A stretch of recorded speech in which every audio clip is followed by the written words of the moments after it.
In Lesson 2, we're going to talk about why birth skills are so essential. As I mentioned, from the 50s to the middle 70s, in the United States, Lamaze was taught everywhere. Millions and millions and millions and millions of women over that generation used skills. They were the beginning of the concept that there was a universal set of skills.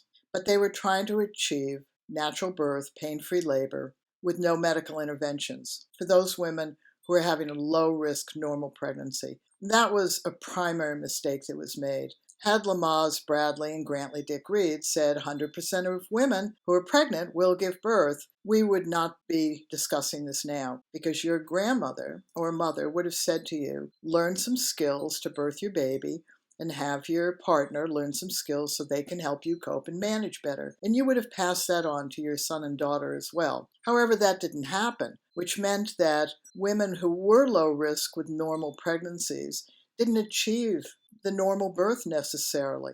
And so it's really important to understand that the choice-based trend that we're in now came in the late 1970s because the birth advocates in the 1970s said, see, skills don't matter. They don't achieve a natural birth, pain-free labor with no medical interventions for low-risk normal births. So they were buying into the mistake. And they then made a bigger mistake, which was that we should use choice to say no to medical care. And the reality is we can't separate childbirth. Every baby is an important child, and every birth is an important birth. And every family wants their birth to be empowered. And so Birthing Better Families in the early 70s recognized this mistake that was made and continued to recognize it as that mistake grew bigger and bigger. And we just developed skills for all births. If you lack skills to do any activity, you don't feel as competent.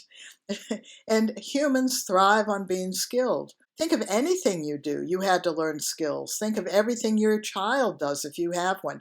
They're learning skills all the time. We have never had a skills-based approach to childbirth except in that small arena from 1950 to the 1970s in only a few countries.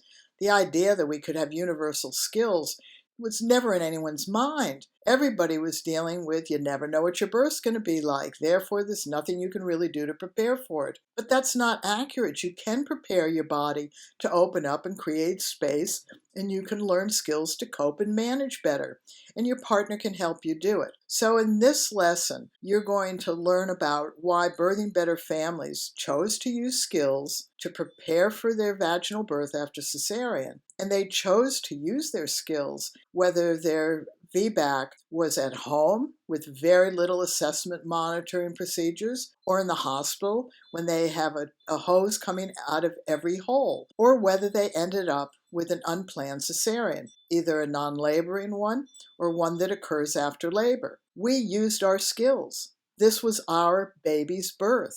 We got pregnant to have a baby. We didn't get pregnant to have a type of birth. We want to grow a skilled birthing population, and we want you to be part of it. You can use skills to birth your baby. It's always an activity you and you alone do with your baby. So do it skillfully. That's what will empower you. Let me give you another secret. We used to call it trial of labor, to which the natural birth movement said, there's no trial here. Well, yes, there is. Labor equals hard work. The vaginal part is very, very short. No cesareans really are performed in second stage. So you really want to get through the hard part, and then you're more likely to have the vaginal part. So it's really important you become skilled. Just remember, it only takes 5 to 15 minutes a day for you to learn the skills so that you can work through your baby's birth journey.